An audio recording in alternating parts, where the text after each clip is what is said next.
Hi guys, welcome to JPR channel. போன வீடியோவிலே இந்த azolla பற்றி சொல்கிறேன்னு சொல்லியிருந்தேன். இந்த அசோலா வந்து நீங்கள் டேங்க்கில் நீங்கள் போட்டிங்கன்னா உங்கள் ஃபிஷ்ஷஸ்க்கு வந்து ரெகுலராக ஃபுட் ப்ரொவைட் பண்ணணும்னு ஒன்றும் அவசியம் கிடையாது. இதே ஃபுட்டாக எடுத்து சாப்பிட்டுக்கும். இது வளர்க்குறது ரொம்ப ஈஸி தான்.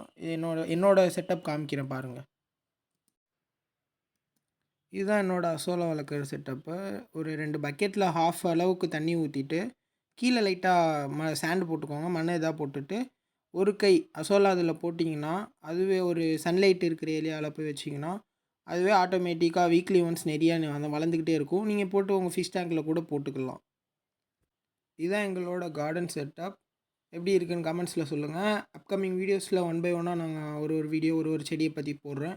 ஸ்க்ரீனில் ஒரு பிளான்ட் காமிக்கிறேன். அது என்ன பிளான்ட்டுன்னு தெரிஞ்சால் கமெண்ட் செக்ஷனில் கமெண்ட் பண்ணுங்கள். ஓகே, பாய்.